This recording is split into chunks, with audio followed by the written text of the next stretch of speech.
What's up, the internet? It's me, it's Kyle. We're back. Part 2 of day 2 of the posted anniversary for the EXP. Now, if you're just tuning in, you're just joining us, welcome. If you're back, thank you for coming back. Thank you for hitting that refresh button. You're going to notice in a lot of our commercials, we've got these little white box things with some dots. Get your phone out, scan those things, and then do what it says. Just throwing it out there. Trust me, I'm not trying to steal your information. I'm just trying to get you to give it to me.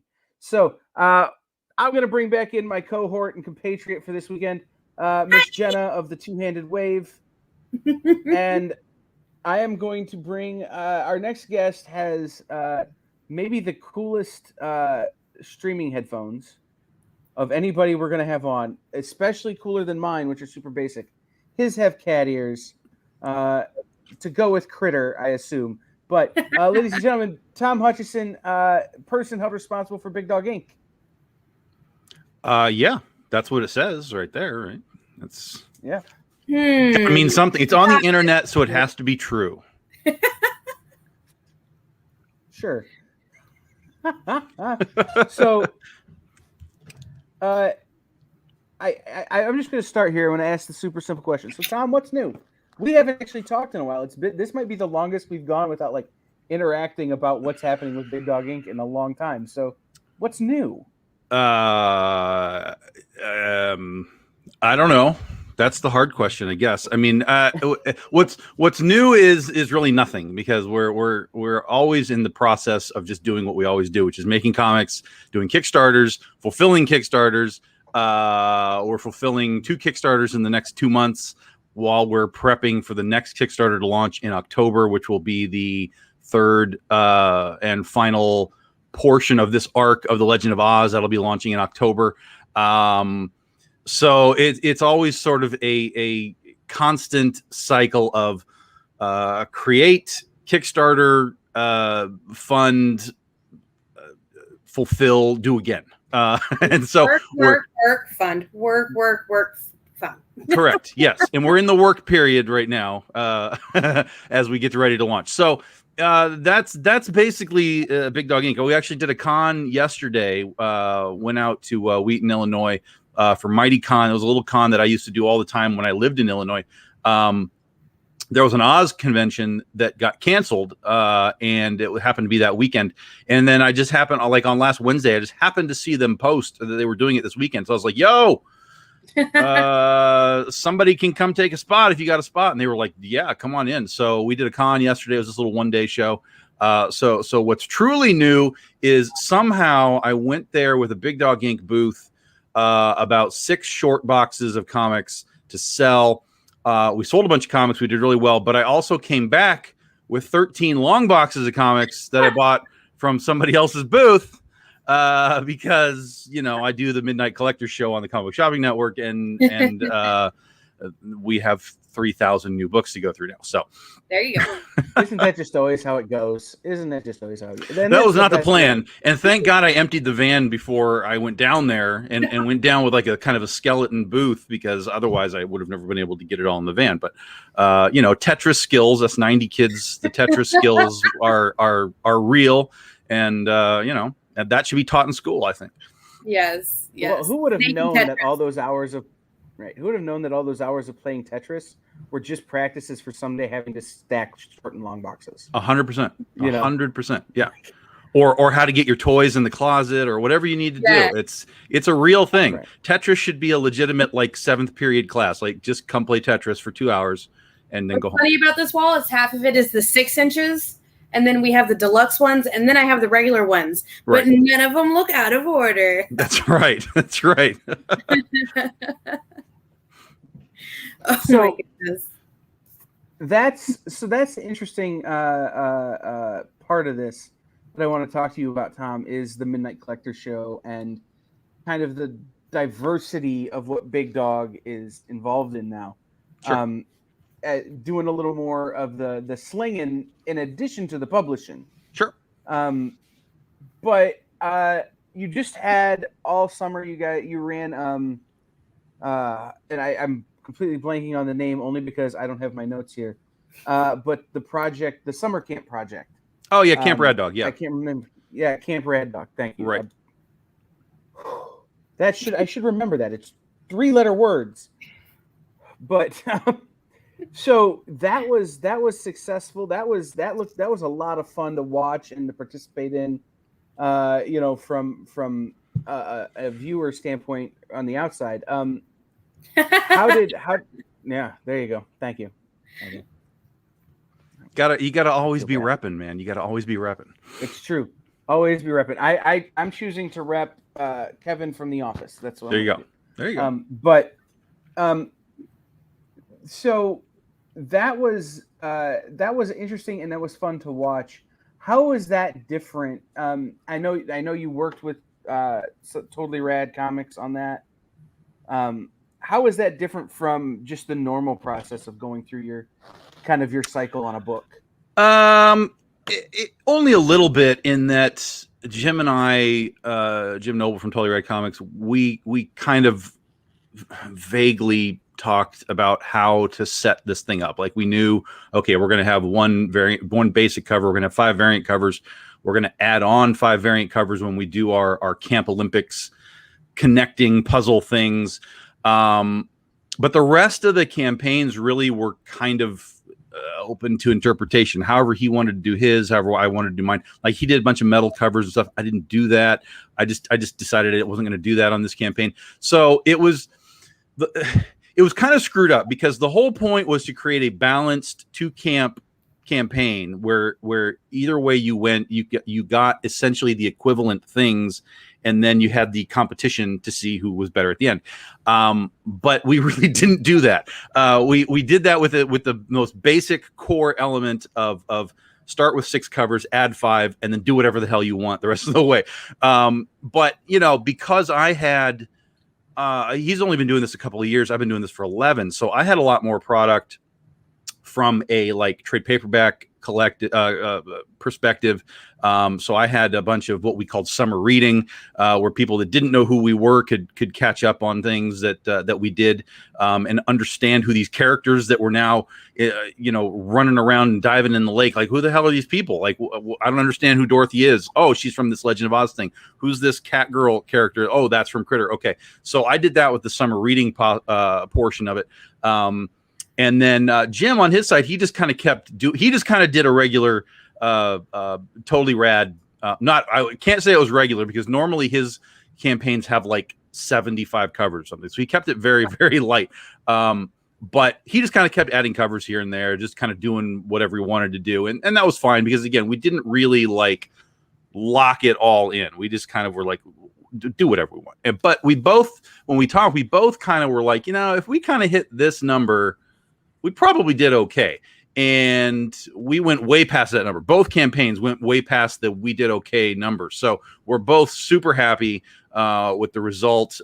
We definitely both got crossover eyeballs, which was kind of half the point as well. It's like, we know that there's people that, we know for a fact there were people that were backing Jim's campaigns that had no idea who I was. And we got messages from them saying, yeah, I've used to back Jim all the time. I've never heard of Big Dog. So now I got my first Big Dog book. So, that was the point, is we want to have fun. We want to give fans on both sides something to do, something to talk about, something to enjoy.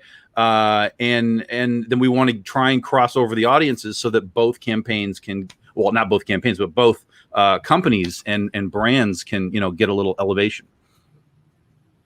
So I'm going to ask this question the only way I know how to ask this question. If we were going to make a Camp Rad Dog animated series, is it Meatballs, or is it like Sleepaway Camp? It's so there's actually a very specific answer. On the Camp crossover side, it's Meatballs. On the Camp retro side, for Jim, it's Meatballs 4. That's legitimately like how it works. Why'd you make me have to remember Meatballs 4? Listen, that's his fault. I didn't even know it existed until he told me it did. And then I suffered through it too, so everybody else has to. It's like Karate Kid 3. Like, remembering, or now I have to remember that, and it makes my heart hurt. Like,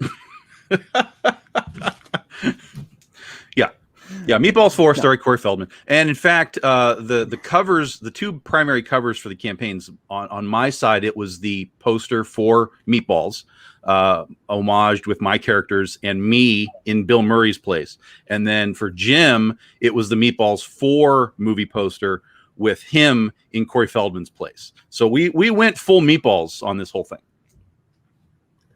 I love it. And I know your affinity for the 80s, kind of movies and stuff. So that's why I ask, is it Sleepaway Camp, which is a classic 80s camp horror, or Meatballs, which is a classic, for the young people? Yeah. For the people that have no idea what we're talking about. It's like when I was at the con yesterday, someone was looking at a Critter cover that we did that was an homage to the Cannonball Run, which is 40 years this year. And they were like, oh, this is really cool, but I don't know what the Cannonball Run is. And I was like, oh my God, how old am I right now? I'm talking to people that don't know what the Cannonball Run is. Because these are two dudes that were probably maybe 15 years old, maybe. And I sat there and I was like, okay, let me tell you about the Cannonball Run. And they were just like, their heads exploded. They're like, how do I not know about this movie? I was like, dude, just go find the movie. You'll love it. They bought the book. We did an homage to the Lamborghini girls with Critter and Blue Jay sitting in the Lamborghini. That was a huge movie when I was a kid. I have very, very specific memories of that movie. And, so we did that, and it was a nice, we created Big Dog Inc. fans and Cannonball Run fans at the same time yesterday. So it's all good. Nice. I had to explain Caddyshack to a couple of the people who work at the store the other day. They're like, Caddyshack, what's that? And I'm like, it's painful. It's painful. I'm not that old, right? I've had two of those moments in the last week. This week, Pearl Jam's 10 turned 30. No. Yeah, it came out August 27th, 1991. Yeah, the 90s don't count. They don't count for anything. Okay. It's fair. It's fair. Just bypass that decade. Some people watching may know I've been going through some medical stuff, and I've had a nurse, and I made a Brady Bunch reference, and she'd never seen the Brady Bunch. No.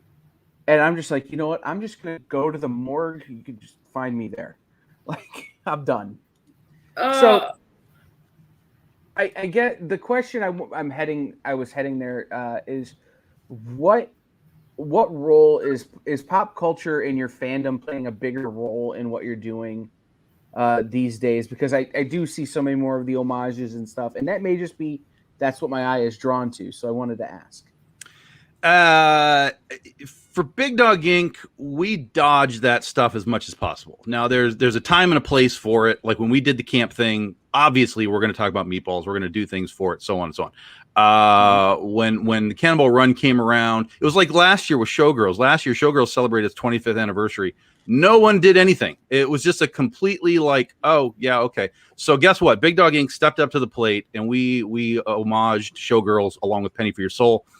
So this year, again, same thing. American Werewolf in London, The Howling, Cannonball Run. Dear God, this is literally what our current culture is all about right now. And somehow pop culture and society is dropping the ball on celebrating everything that is behind you, Jenna. I mean, they're Indiana Jones pops and all this kind of stuff, right? So I think there's a time and a place for them. And that's why we did the Cannonball Run thing, because I knew no one else was going to do it. And there are definitely people who do it a lot, Marat Michaels, but that's like his brand. I mean, that's what he does. He does that on purpose. Right. A lot of other places just use it to try and grab a little extra attention, which is kind of the other point. It's because even if they don't know what your brand is, they're going to go, oh, I understand that reference. That's Ghostbusters. That's, whatever it happens to be. So I get the point. But my concern is that particularly with new people that are doing it and trying to build their own brands and their own comics or whatever it is that they're doing, if you are synonymous with someone else's brand, you are not a brand. And that's where it gets a little bit murky. Like I said, like Marat just goes all in. Like, we are making homage things. This is what this particular thing is. Cool, go do it. But when other companies are just like, every time, like, we're gonna homage, it's just like, well, okay, I mean, that's fine, but I kind of would rather see more I want you to do something that's so good that someone else wants to homage it. That's what I want to see from people. And so that's what we try and do in our cases with the stuff that we do is we just try to present awesome art and that showcases our characters in the light that they need to be shown in for them to grow and exist on their own versus, oh, I remember when you did a Ghostbusters Legend of Oz cover. Like that doesn't make any sense to me. So it's time, it's place, it's purpose, it's context. But it is here and it's not going anywhere. So what I tell people on the other side of that coin is if you're going to do it, go deep. Stop homaging freaking McFarlane covers. We've all seen them. You can't make them any better. Go deep, like we did for Penny for Your Soul. We did a Fast Times at Ridgemont High, Phoebe Cates homage, and people lost their minds. They're like, dude, that's so cool. I was like, yeah, I know. Just go deep, man. Like the Cannonball Run, go deep. People will get these references, but the more that you go deep into some of this stuff, the more unique what you're doing from an homage standpoint will be. End rant. Yeah. I just want to let it sit there for a minute because it is so important to understand the difference between having your own brand and paying homage to something and then latching on to something else. And it is a very thin line to walk. And I think you just said it as concisely as I've heard anyone say it. So one of the things that Big Dog Ink is known for the cover art. I mean, sure, the interior art as well, but you know, it's the art in the books at Big Dog Ink is arguably the best on the market. So there's some right there. Yeah. Got a rep, right? There you go. Right. Always be shilling. Absolutely. I wish I had my Legends of Oz here. Is there a piece of art that you've had done that didn't get put out that you regret? That didn't get put out? Or like that maybe it didn't come in on time, or that, you know, it didn't quite work for whatever reason. You're like, man, this is still so cool. I just don't have a use for it right now. No, everything. Well, no, I can't say that everything that's come in has been used. Just because of our weird roller coaster world when we were on our own, and then we were with Aspen, and then we came out of Aspen. There's stuff that has not been used, but not because we didn't want to use it. It's just we didn't have everything stopped and started and start. You know, and we kind of went through that process. So a lot of that stuff, like for Oz, for example, we had a whole bunch of stuff that we had done that we finally got to use as we got to the Legend of Oz's 10-year anniversary this year. And so a lot of that stuff that's been sitting in files for the last 5 years is now being used. And eventually all of it will be used as we get to whatever these things are that we need them to be. There have definitely been covers that in my mind, I thought, oh, wow, this is going to be an amazing one. Everyone's going to want this. And the response was, you know, lukewarm. And then there's definitely been covers where I'm like, I don't know if this is going to work, man. And then people come racing for it. So, you know, the reality is just throw it against the wall. It'll stick or it won't. But as long as you were happy with, because it has to come from you, right? So if you're the writer or the creator or the art director or whatever, and you were like, look, I made the decision to make this piece of art and you were happy with that, then that's all you can do. From there, you know, everything is customer based. I mean, they're going to buy what they want, whether it's story, whether it's character, whether it's artist, doesn't matter. They're going to buy it whether they like it or not. It doesn't matter if you like it or not. They're going to buy it if they like it or not. So all you can do is just try and do your best and be happy with the decisions that you made, with the artist that you picked. And if it didn't work, you just kind of analyze it. Okay, did they not like the style? Did they not like the concept of the cover? Did they, you know, what didn't work? And then just try to not do that again. Do you have a favorite piece that's ever been done? That's a tough call. There are moments in time where I have pieces that was like, this was special. Like when we had Shannon Mayer's first ever cover on The Legend of Oz, we published him for the first time as a comic. That's a moment in time that's like, that's a great piece. It's a great moment. It's a great, on at the time our best-selling book and so on, et cetera, et cetera. And when we had J. Scott Campbell come on and do his Scheherazade cover, it's like, again, another key moment in time for us, for Big Dog Inc. from Growth. So there's a lot of covers that I love, a lot of pieces that I love. But it's more like a nostalgia effect. It's like I see it and I'm like, man, that takes me back to that moment when I first saw it, and I'm like, holy cow, this is going to be great. I can't wait to get this to the Big Dog fans and so on. So I think that's kind of how it works. Is it's sort of like a time machine. You see something and you're like, damn, I remember when we talked about it. It's like I remember Ryan Otley doing his cover for Critter, which was fantastic. And then I go to San Diego Comic-Con, and Ryan is at the Image booth and he's talking to somebody. So I'm just kind of flipping through his art book there. He has no idea who I am because we've never met before. And I'm flipping through and there's the Critter cover in his book. And I just kind of leave it open and stand there like a numbnuts and wait till he's done with whoever he's talking to. And then he turns to me and he's like, hey, what's going on? And I pointed, and I didn't even do anything. I was like, I might as well have been talking to Tom Cruise at the moment. I was like, I don't know what to do. And I just pointed at the Critter piece and he was like, oh yeah, that's for a guy doing his own book. And I was like, yeah, I'm the guy. and we hit it off and we had a great time. And I took him to dinner at San Diego Comic-Con. What a freaking moment that was for me. So, so again, it's time machine stuff. And that's what comics, man, they'll date you in a hurry. But it's a great time machine, whether it's your own stuff going back to it, or whether it's like, hey, I remember when I met Claremont or whoever, reading Inferno, and holy cow. So yeah, it's use it as that time machine piece. Yeah. So of all the projects that you have worked on, what has been your favorite one to work on? Critter. Everybody knows that answer. It's on my business card. It says Tom Hutchison, writer, something, something, something. And then in quotes, like the old days of the message boards, right? You had to have your fancy, weird name. I was Critter's daddy. So on my business card, it says Critter's daddy in quotes. I'm a superhero guy. I that's what I started with. Well, it's not what I started with. Technically, I started with Godzilla, but I moved quickly into superheroes and all that kind of stuff in comics. And so when I first started writing, superheroes was the obvious choice. And so with Critter is I have 3, I guess, long running series now. Critter is one of them. And I love superheroes. I love the blend of superheroes, science fiction. How do you do these things in ways that superheroes let you do anything?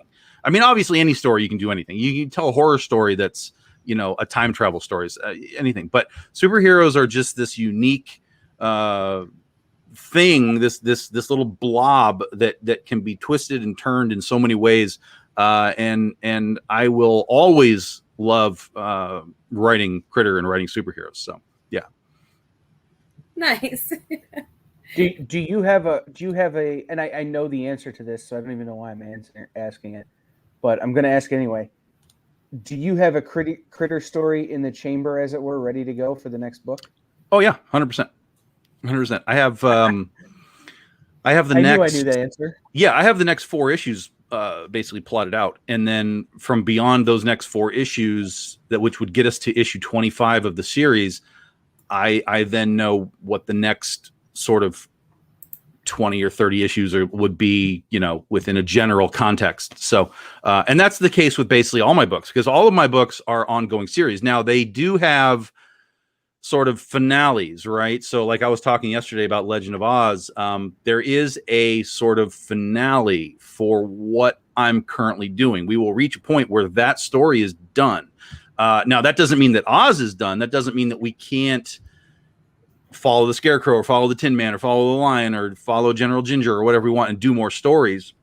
But there is a finale. Same with Penny for Your Soul. There is a finale for all these things, but they are long term. Everything that I do is long form storytelling. I've done miniseries. I don't really like them. I like the idea that I can build something issue by issue into a larger whole that can kind of eventually end. Like eventually we're going to reach issue number 30 and boom, we've told our large scale story. But to me, that's what comics are. It's like, today it's just it's a nightmare, comics, because everything is like, oh, remember in the 90s, right? It's like X-Men #1, the first new X-Men #1 in 40 years. Well, now we get one every 2 years, new X-Men #1. So what does it mean? It doesn't mean anything anymore. So I always loved, when I got my first X-Men book, I think it was like 210, like whichever one, where Storm beat Cyclops for to lead the X-Men. She didn't even have any powers at the time. She's sporting the mohawk. I just dove into the issue. It's just like, that looks cool. I bought it. Now we're so concerned with like, we need #1s all the time. I'm like, oh my God. Okay. I don't buy into any of this reboot stuff. Obviously we need #1s because we need new series, but we don't need to just keep retconning and reboot. X-Men volume 87, #1. Like, who cares? Just let the numbers run, man. I forgot what we were talking about. I asked if you knew what the next few issues of storytelling. Yeah, that's right. Storytelling. I just like this. Just the story just needs to keep going, man. I don't care what number it is. Just let the story keep going. You don't have to reboot, retcon, reset. Just keep going. People will get it. Don't worry about it. I think my favorite series is the Princess versus Zombies.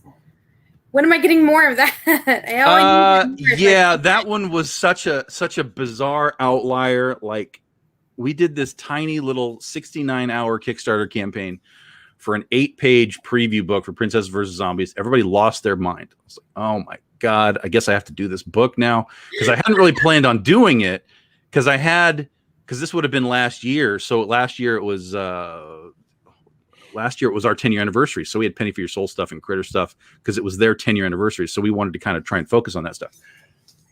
But then the Princess versus Zombies was so popular that I was like, good. I was like, okay, I guess I have to do this. And so we did it last year, right as COVID was like really spiking in April. And people were like, dude, you cannot do a Kickstarter right now. I was like, well, just go ahead and watch me.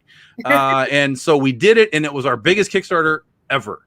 And people love the book. They got the book, and people love the book, and people get, where's more. I'm like, oh my God. Okay. So I guess we have to really do this. So, cause like next year is like so booked.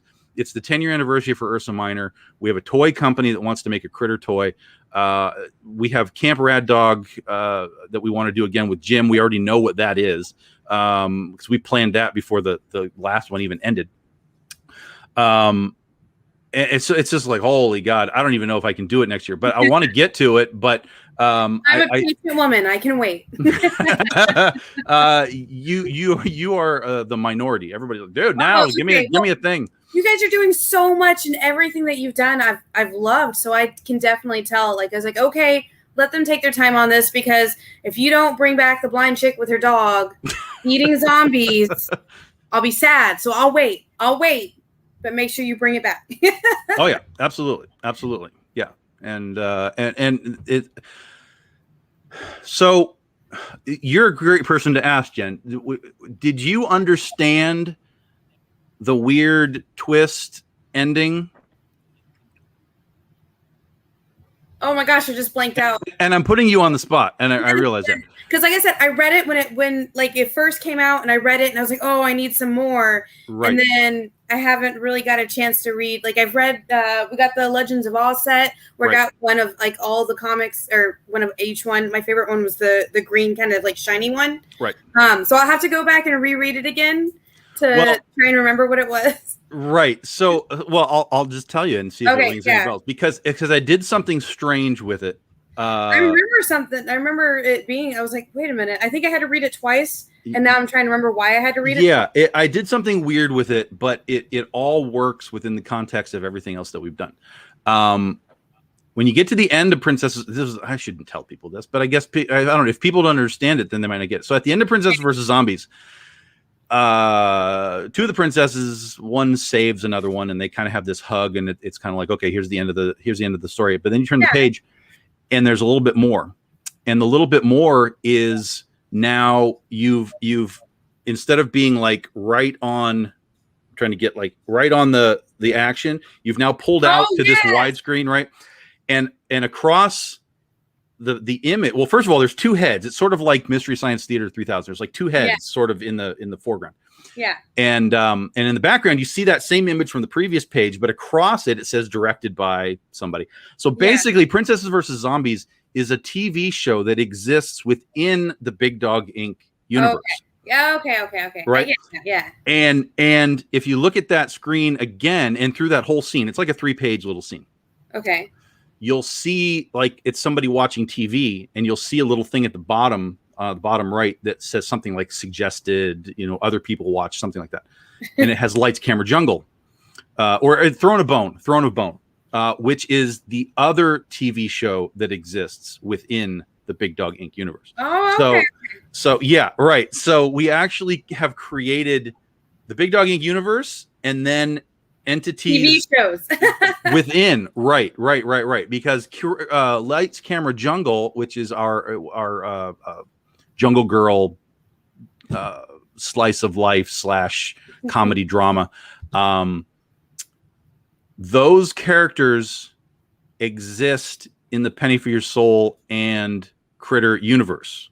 Okay. A lot of people aren't catching all of the little threads, but they're all there. I promise you, they are all there. All out and read all of it again. I'm not mad about that. Like I love going back and looking at it because the art is such a different style than some of the other stuff I read. Because I usually read a lot of stuff like Aliens. I've read every Aliens comics and book and all of that.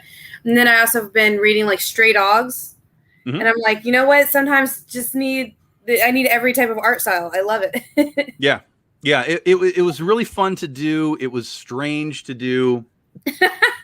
Why do I always pick the strange ones? Everybody's like, oh, that one was a hard one. That was a weird one. I'm like, but that was my favorite.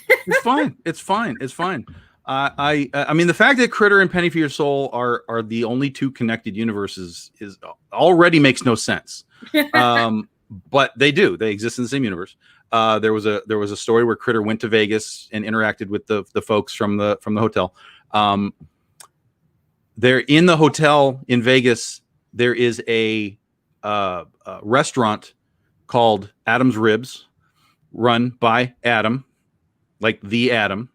So it's Adam's Ribs is the restaurant. Okay. And then in Lights, Camera, Jungle, there is a reference to Adam's Ribs. So all of that is within the same universe. Oh, we're talking about food again. No. Yeah. First interview was about pie. Second one was about steamed buns, and now we're going to talk about ribs. So yeah, and I will say this. While I love the idea of Adam's Ribs as a restaurant because it's Adam, like Adam and Eve, like I love that so much, I absolutely cannot take credit for it. I cannot take credit. There is a legitimate, real Adam's Ribs, or at least there used to be many years ago, in Maryland. As you come across the Chesapeake Bay Bridge, a handful of miles inland, there is Adam's Ribs. And that has stuck with me for so long that when I started to write Penny for Your Soul and Adam became part of the story, I was like, oh my God, there is my stupid little Adam's Ribs joke, and we're gonna toss it in there because even as a kid I was like, is that like a joke? Like, do they know what they just did, or is it literally just owned by a dude named Adam and they're doing like? And I have no idea why they named it Adam's Ribs, other than I'm sure it was probably named Adam. But I always got the joke immediately, like that's hysterical. I'm like 13 years old and going ha ha, from the Simpsons. So yeah. So I can't take credit, but it is definitely a life moment for me put into the books. So. And Val was asking, is there any time I'm not creating or writing a book in your head? Basically, no. Even when I'm doing things like shipping comics, packing and shipping and stuff, while I kind of try to go brain dead a little bit there and I put, TV or something on in the background just to, have sound happening. Yeah. even then it's like I'm still kind of usually tinkering around because I usually have to do something in that regard when I'm done. So it's like, okay, I'm shipping, but when I'm done, I got to go write this script. And so I'm monkeying around with dialogue in my head or trying to set up a scene or whatever it is. So it's kind of always there. The only time I'm really not is when I'm selling stuff, because then it's a whole different mindset. Then it's like, hey, I've got whatever I've got, and I want to sell these books to you, whether it's my books or whether it's stuff on the Midnight Collectors Club, where we sell Marvel and DC and Dark Horse and whatever else that I just happen to buy in these collections. Then it's a different mindset. But any other time during the day, it's like right before I came out here, I went and took a walk around the lake for about an hour. And during that time, it's like, okay, what am I doing? I got to come back. I know I have to do this show. Then I got to do some shipping. Then I got to write this thing for this guy and on and on and on and on. So, it's creating.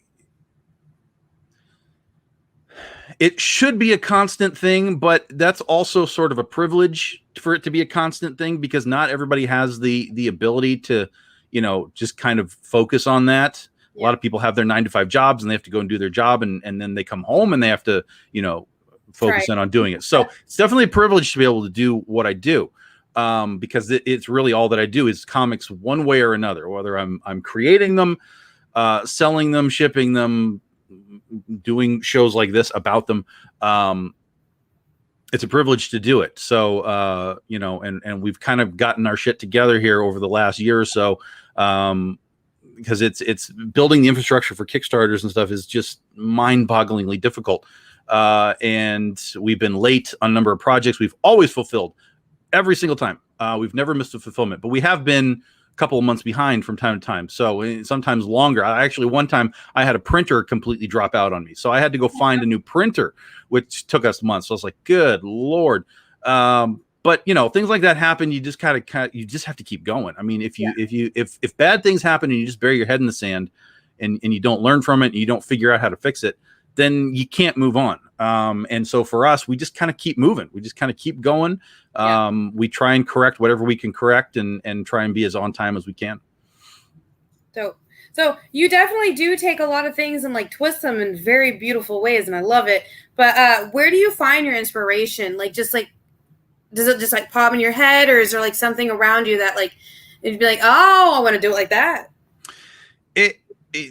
There's been a lot of things that have sparked. Like when I did Penny for Your Soul Volume 2, I didn't know how to introduce a character at all. Like I was like, I want to do something weird, but I don't really know like how to do it. And then I went to the bank.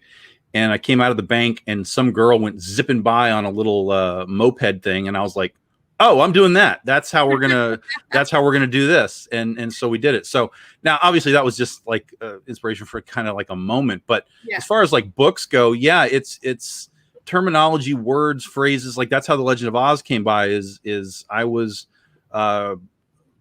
basically I drive to cons everywhere I go. I drive. So I'm driving through New Mexico, Arizona. It's just cactus and desert and whatever, and all of the terminology starts to blend. You have it's the Wild West, right? So then you have with Oz, you have the Wicked Witch of the West, you have the Wicked Witch of the Wild West. What does all this mean? And it just starts to snowball. Exactly. It's like, okay, so the Wicked Witch of the West, Wicked West, we could have the Legend of Oz, Wicked West, blah blah blah. Okay, Dorothy can't wear ruby slippers. What can we do? Kind of spurs would be kind of cool. There's ruby spurs.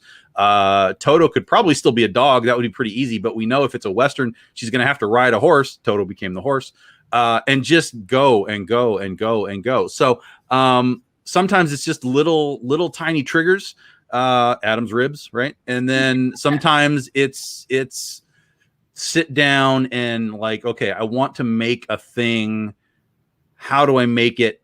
Like Princesses versus Zombies. Princesses versus Zombies was not a thing. It was not so like people. The only reason that Princesses versus Zombies exists is because I hate everything zombie. I basically hate it. There's very little zombie stuff that I like.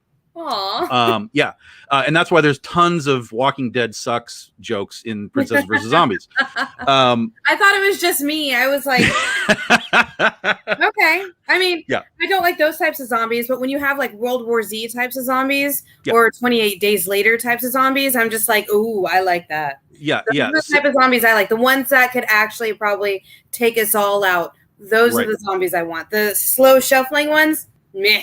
Right, exactly. And so people kept asking me, well, how would you write a zombie thing then? And I was like, I don't know, because I don't care. I wouldn't. Exactly. And so when I was at Baltimore Comic-Con a number of years ago, I was there with Jesse Wichman and a couple of BDI fans, the Buchanans, and we were at Hooters, as you do.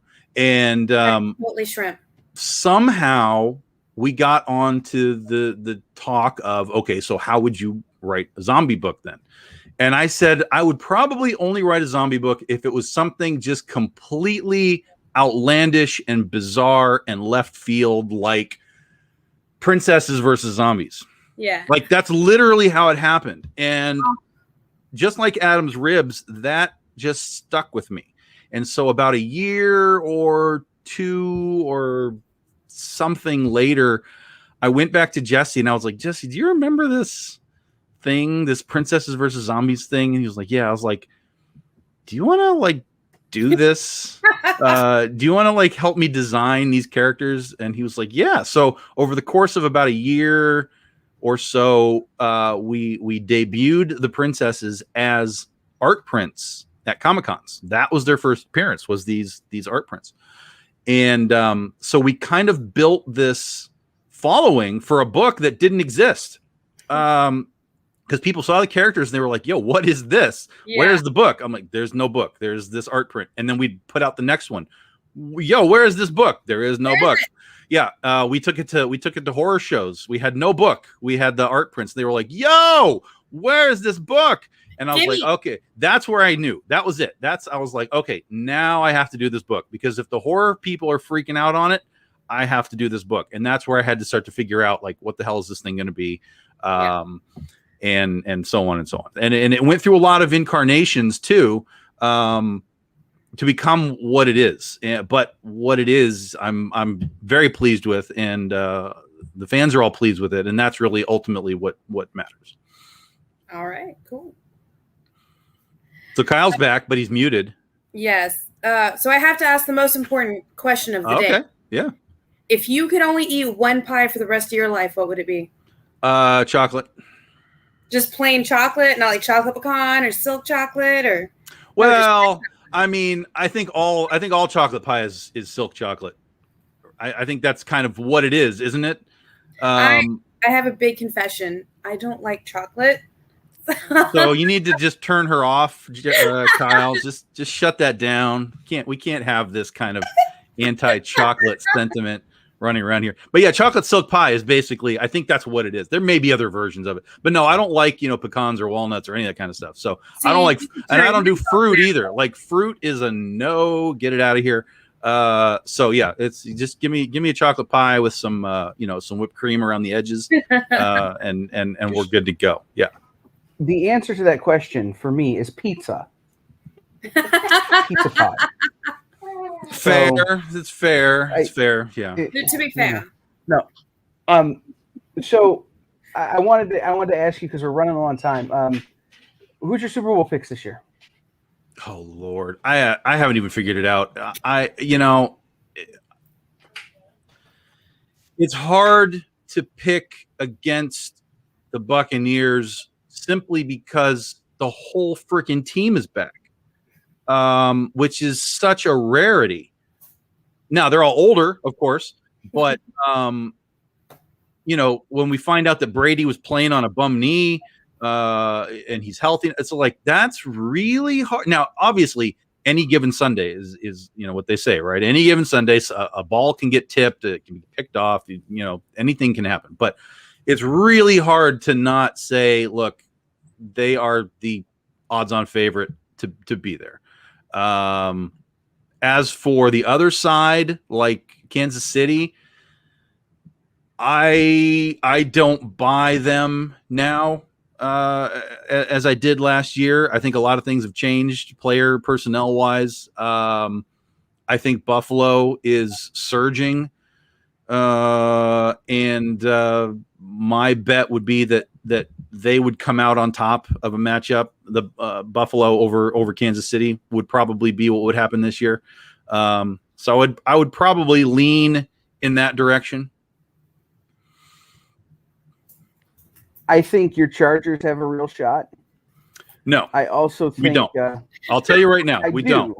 And I'll tell you why. And it's a very simple reason. All of the starters are fantastic. All of our backup dudes are garbage. We have no depth. So the instant the injuries happen, it's all downhill. I was just gonna say that they're gonna have to have a really good year injury wise, right, for it to play out that way. But I think they have a shot if they stay healthy. They will make the playoffs. I'll tell you right now, they'll make the playoffs. Yeah, I like the Buffalo pick. And I would not bet a single dollar against a pissed off Aaron Rodgers. Oh. And I think that's a thing.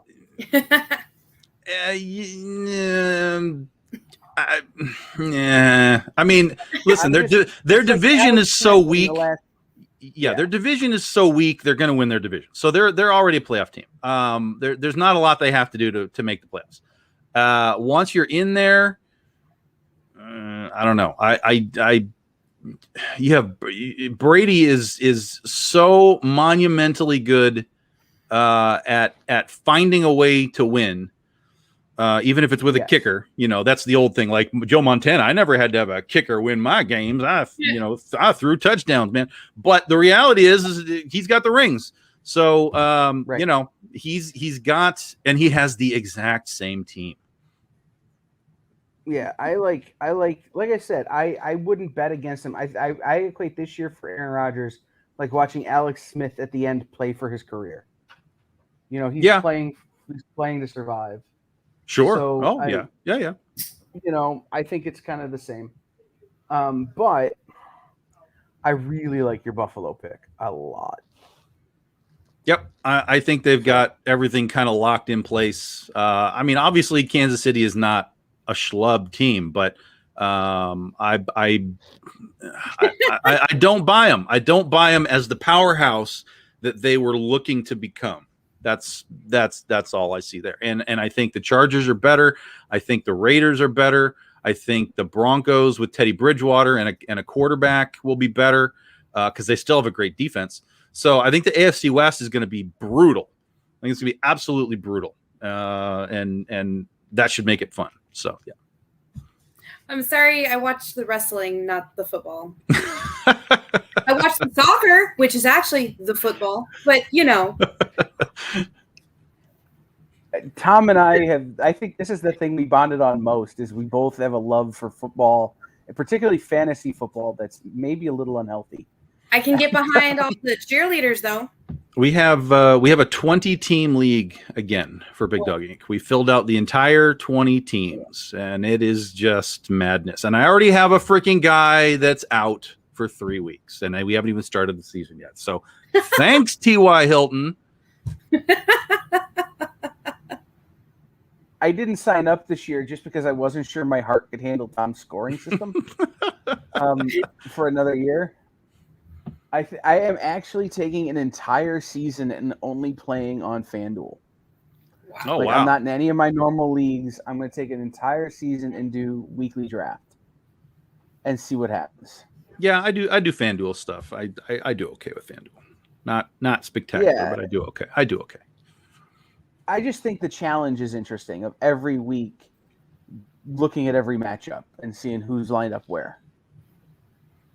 Weirdly enough, when I first started FanDuel about 4 years ago, I actually won $2,000 on a hockey game, a hockey, whatever they call these things, a hockey whatever. And what was funny was it was the last game of the night, and I can't remember the dude's name. He scores a goal. Or no, he got an assist. Which is what put me over the top and put me in the top spot. I went from $200 to $2,000, and I was losing my mind. I was like, oh my God, oh my God, oh my God. And then the game ends, and I go back to check my account to see like if the money's in there, and it's not there. And I'm like, wait, what's going on? So I go and I look at the game, and they took away his assist, which put me back into second place on this in this thing. And I was like, no way. So I went to the official stats on the NHL.com, and I'm like, yo, it says assist right there. It's right there. And so I just kept refreshing FanDuel. I'm like, you better find this assist, dudes. You better find it. And it took about 4 hours, and it finally popped back in. And I got the top spot. And I've never had a top spot since, but I got one, and on all things hockey, which I know basically nothing about. Oh my gosh. I've been doing some FanDuel baseball stuff that's been wild, but it's not. I'm excited for football because it's much more controllable. Mm-hmm. Yep. So in the last few minutes, tell everybody where they can go to give you money, where they can support Big Dog Inc., where they can buy Where the can things. they find you? Yeah, so of course we have BigDogInc.com. That goes right to the store. All the stuff that we've got from across all of our titles is there. If you do Twitter and Instagram, it's BDI Comics. If you're on Facebook, just look up Big Dog Inc., or you can find me too. And then we do Kickstarters. We do Kickstarters quarterly as far as our big campaigns. So our next one will be in October. And then we do occasional little things throughout the year as well, little like week-long bonus. Like we had Goth Day became a campaign this year, that kind of stuff. Princess Day, and we do all kinds of weird little things like that. But and then I do the Comic Book Shopping Network on Facebook. It's a live selling show. I have one show called the Midnight Collectors Club Sunday night tonight, and then we do the Big Dog Doghouse show on Wednesday nights, where it's pretty much all Big Dog Inc. stuff. So if you don't know enough about Big Dog Inc. yet, you're welcome to come hang out, chit chat with all the other fans and buyers, and ask questions and see all the cool art and so on. Yeah, Gaval, the next Kickstarter is October for The Legend of Oz, The Wicked West. We're going to be starting to tease all that stuff out here very soon, because it's only about a month away, a little over a month away. So that'll be what's next. And then as we roll into January for 2022, there is a very, very big opportunity and chance that we will be doing a Kickstarter for the first ever Big Dog Inc. toy action figure, and it will be for Critter. The molds are basically pretty much done, or I should say the 3D modeling aspect of it. Once we get the modeling done, then they'll make an actual physical piece to make sure everything works the way it's supposed to work. And then once that gets approved, that's when we take it to market, and we're aiming to do that in January of next year. So that'll be super cool if we can get all the dominoes to fall properly. Definitely. And then hopefully by 2023, more Princess versus Zombies. That's right. Yeah, that's what I've got. 2023 in my calendar. Yes. Or 2025, whatever you feel is good. Well, we did. Weirdly enough, there was a post I made a long time ago. It was like 2 years ago, maybe. And it was just a random post. Something I think I was seeing so many books that were just like based purely on like sex and just whatever, that kind of stuff.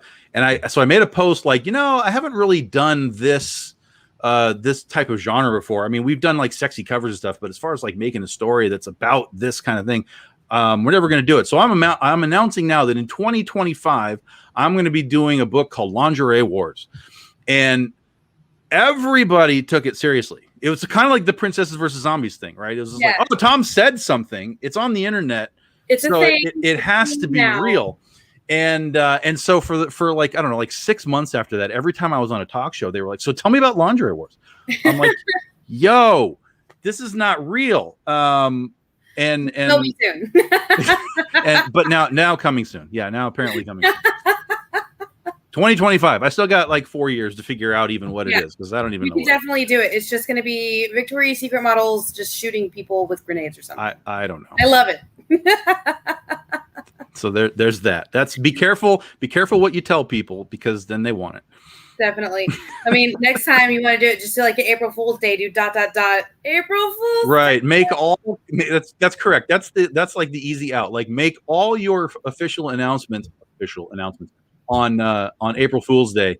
That way, whichever ones are really good, you can be like, ha ha, fooled you, we're doing it. And if they're really bad, you can be like, yeah, it was April Fool's Day. Doesn't matter. Yeah, it was April Fool's Day, man. Yeah, just Hey, make what like is this? 100 It was announcements. April Fool's Day. Yeah, just a list of like, this is what's coming. And then like let everybody be like, well, I like that and I like that and I like that. And you're like, oh yeah, it's all just a joke. And then bring the stuff out later. Right. Just be like, here's a idea of poll, maybe. Tell me what you like. Right. The April Fool's poll. None of this is real unless you want it to be, you know. So perfect. Oh, everybody's killing me today. So I had to step away, but I just want to come back. We're out of time. Tom, thank you for coming on. Yeah, sure. You always sign up. You always are down to do these crazy things when I come up with these ideas. So I appreciate that from you, and I appreciate all the work you're doing. And I'll see you. I think we have a couple of shared conventions coming up, assuming they happen. So I'll see you in person very soon. Yeah, my next con is next month, assuming it happens. It's Detroit Pop Fest. Or not, what am I talking? I'm totally Monroe like Pop murdered that. Monroe PopCon. I cross-pollinated that with the old Detroit fanfare thing. It's it's Monroe. It's near Detroit, but it's in Monroe. So that's where I'm going to be next in September. Just about 3 weeks. Yeah. And at that show, the Experience is sponsoring the cosplay contest. Awesome. So, there we go. We'll be there. Beautiful. So I'm excited to see you in person and to like virtually like from 10 feet away give you a high five or something because safety.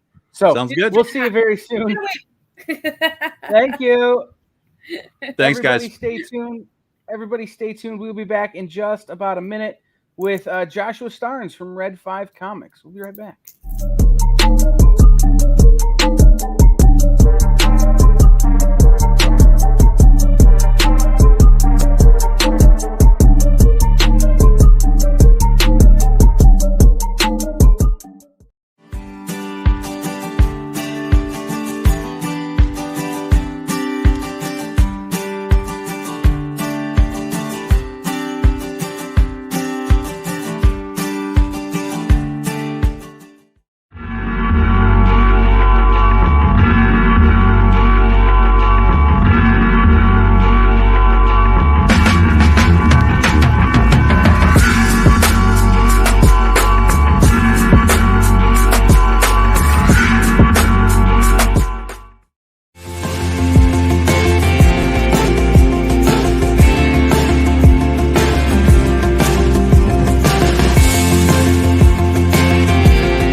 See, Jenna didn't know I was going to bring her back on screen. She was dancing. So yeah, I do that. Yeah. A lot of people don't realize this, but like when we're doing like what's in the box or minute to skim it, we play the music. I'm just like, yeah. And then it stopped. Jenna was totally vibing, and then it stopped, but she was on the screen when it stopped, so everybody got to see it. I got to see my stretch at the end. Welcome back, everybody. This is part 2 of day 2 of our Post-it anniversary celebration. Once again, as a thing, the 1 year anniversary is your paper anniversary. Half of that is a small little square of paper that you write things on. Legally not the product that is trademarked by 3M. See, I was going to say the postcard. No, sticky notes, those things. So we are joined now by a good friend of the channel and a good friend of Space Cadets and a great many of us. The person held responsible over at Red 5, Josh Starnes. Hi, thanks for having me. Like person held responsible. So anything that goes wrong, I am I am responsible for, which is often many things. So yeah, just send all your hate mail my way. Well, it's interesting. And the last reason, week. so the reason I started using that though is that so many people are no longer calling themselves the publisher or the CEO or whatever. They're, chief whatever, or, chief writer of books or user of words over at, so I don't ever want to ascribe somebody a title that they don't use themselves. Well, you just use the old-fashioned co-publisher.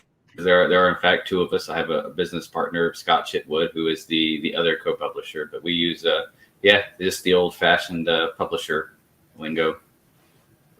I'm old-fashioned that way. I like it. I prefer it because it means I know who to talk to when I have questions or I have a book idea. So, You know who's in charge. Right. Yeah, exactly. How did Red 5 come about?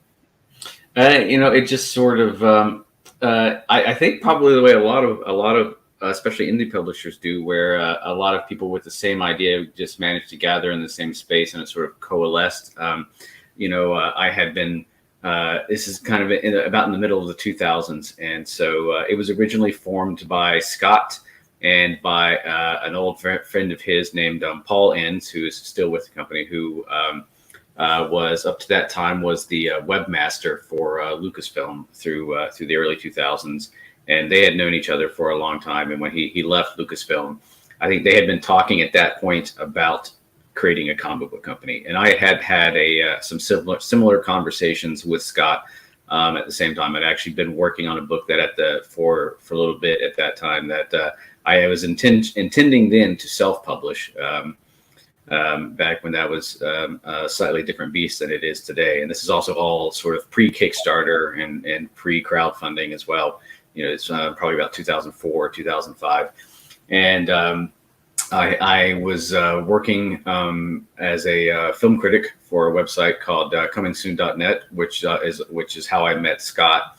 And sort of he'd been having one set of conversations with Paul, and then he was having a very similar conversation with me. And so it's sort of coming like, well, we've got a bunch of people who are having all the same conversations at the same time. We should just do it.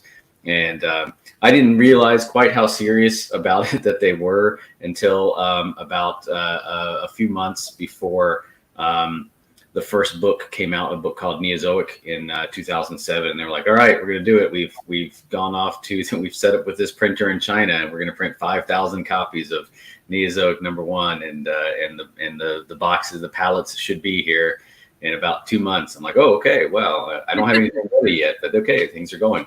And that's where it started initially with Paul and Scott really just deciding to just do it. And I was doing a lot of work with them in the back, a lot of logistics work and helping out, especially early on when Red 5 was only available at conventions. It was probably about a year, and some direct selling to retailers. It was probably about a year before it got into previews and started going out to the entire direct market. And by that point, they'd hooked up with the Atomic Robo guys and had published Atomic Robo #1. And from there, it was sort of off to the races. And I continued to work with them through that time, sort of unofficially up till about 2015, where they came to me and said, okay, it is growing now beyond the point where just two of us can do everything. So let's make your unofficial activity official. So I came on and as a co-owner and co-publisher in 2015, just ahead of the 10th anniversary of Red 5, and have been there ever since. Cool. I think Atomic Robo was probably for most people where Red 5 first hit their radar. Yep. And then, it might have hit my radar again with the Rift. Oh yeah. Yeah, a lot of people, that was a really, unique and successful, and a lot of people really took to it, especially with that very striking red cover. It always stopped people in their tracks. Yes. So Can you tell me, and I've always wondered this, is the name of the company a Star Wars reference, or is Yes. is it something else?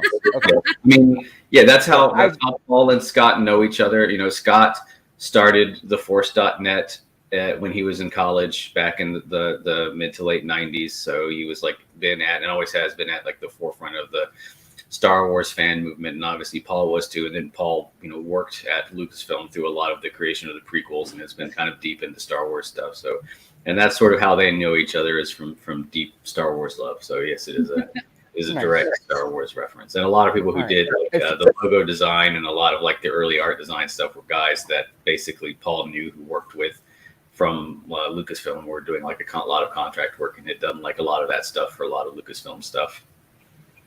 I feel better knowing that now. Like, I always thought it was the case, but I didn't want to like guess and be wrong. Yeah, So, we even call it our I didn't know. newsletter is Red 5 standing by. So yeah, it's lots of that stuff is in, yeah. Awesome. How did you come to being a creative? Well, that's what I was, you know, before anything, because I'd always wanted to write. You know, I've always been in comics at one point or another, from collecting to working in retail and always wanted to write comics. I always knew I wanted to create them. So I was already working on some of my own when Red 5 was coming into existence, and had already published one of them before I came on permanently as also a co-publisher. And my goal had actually been to do a lot more of them than I have done. The box is my newest one, is only my third one in like the 6 years since I've been with them full time. My idea had been I was gonna, you know, try to do like one a year, but what has happened was that more and more of the business work, as I took on more and more of the business work, it ate up more and more of my time, and there was not a lot of time to set aside for writing. And so I have a lot of outlines and a lot of books that I had planned to do up to this point that just have not had time to sit and work on. And so it was one of the things that actually came about with the early days of the pandemic, especially when Diamond shut down and a lot of retail stores were shut down, and we didn't have any product to send to anyone, and we didn't have any product coming in. And I actually had some free time on my hands that I was able to, like, all right, now's the time to, you know, I've been wanting to go back and do another book and write another book, and I have not had the time to do it because of just having to do all the regular day-to-day stuff. So now that that's sort of on pause, I can take this time at least to go write something else and get a new series out. So I've always, you know, been in creative. I just haven't have not had time to really put as much time into it as I want to. Although I'm now that, especially now that I've got the new book out, part of my goal is to not let that momentum wane, and to keep coming up with new material somehow and not get sucked back into only doing the business operation stuff. I really enjoyed the first issue of the box. So Yeah. thank you for that. I need to step away for just a few minutes. I will let Jenna, in a not Star Wars reference, you have the con. So I do have to let you know what we've been doing all day today was I've been asking people what their favorite type of pie was, because you were just here at Space Cadets a little while ago, and we went to House of Pies. I think it was your first time, right? It was my first time too. So it was my first time in a long time, since I was in college. Yeah. So so I've been asking everybody all day, and I'm gonna go ahead and ask you, if you could only eat one type of pie for the rest of your life, what would the flavor be? If it had to be pie, because if it could be like any pastry, it would probably be like a cheesecake. But if it had to be pie, it would be a pecan pie. And that is pecan, which is the correct pronunciation of pecan pie is pecan pie. It's pecan. It is not. We've already had this conversation. I don't know. I don't know if we have enough time. Thank you very much, La. So definitely, I was super glad I got to pick up my number one finally, and the exclusive cover. Yes. For the boxes. That 7 reference with the "what's in the box" is just so cool. Was that something that you came up with, or was it something else like an artist came up with? That was actually something that Jen King came up with. She would. Because she always says, you know, what's in the box as a direct reference to Seven, and even has the What's in the Box show. And when we were talking about doing a variant cover, and she, obviously, like, the name of it was What Was the Box, she said, like, we got to do something with what's in the box. Has anybody ever done that? Are you doing that with anyone else? Like, no one else. Everybody else is doing something that's like specific to the book, and no one's even thought of that. And she's like, I don't think anybody else has. So we like did a quick search. Nobody had done it. We were like, what is it? What's it got to be? And kind of looked at like the poster for Seven. She's like, no, that's no good, because the actual poster for Seven that I hadn't looked at in years is kind of boring. It's like what, Brad Pitt's face at the top or something, and then Seven, and then people. So it's don't know anything, man. Don't know anything. It was that period, that poster period, where it was all like half silhouettes of whole faces, and they did that on everything. But we went and we found like a screen grab of that specific moment of them yelling and what's in the box, and I always kind of have like a roster of artists that I'm looking at, especially when I get portfolios coming in or see things. And I had, and there were a couple that I had shown her, but there was one that had just come in from this fantastic UK artist, Simeon Aston, who's done a bunch of stuff for heavy metal. He's got a really cool Kickstarter out right now called Metal Made Flesh. Everybody go check it out. It's amazing. He's done some really weird stuff with Grant Morrison for heavy metal that I also suggest everyone go check out. But I'd seen that, and I knew he was open for cover. So I showed Jen like a bunch of like the stuff from his portfolio. She's like, yeah, that's perfect. Let's do that. So I contacted him. I said, like, we're looking for a cover. What about remaking this image from Seven? And it was a very specific idea, but he was open to it. And it came out really, really well. Yes, like the blue on it, and then like the faded, like everything on it. I absolutely, it's one of my favorite covers of the year, I think. Yeah. Only behind Stray Dogs #2, I think it was the 4th printing, where it was 28 days later, but with dogs instead of people. Dogs. Yeah. That's cool. Yeah. So it's literally like a tie between those two, and I don't know if it's like the movie reference or it's just like because the comics are amazing that go along with the covers. It's just that was definitely such a different idea on sort of the passing around like that sort of storyline. What inspired you to really like any of the stories you do? What sort of like gives off the inspiration to start this? I don't know. It's a different thing. It's random. It's just whatever sort of sparks inspiration. And like my previous book before this was a book called Spook, which is about the CIA capturing ghosts and trying to use them as spies. And that came from, I was at a bookstore, and there was a book about spies that was just called Spooks. It was more like just like a book about spycraft, just called Spooks. And I was just looking at the spine, and it's like Spooks, spies, Spooks, ghosts, and there, that was it. And it was like, and there was no story. I was like, okay, spies as ghost spies, and it kind of, and so a lot of the time it's something like that. Sometimes it's usually I don't get lucky enough to get a title coming to mind. I usually have to work really hard to come up with the title, but every so often, like a word that's the specific title occurs to me. I'm like, okay, that's the idea, that's the hook.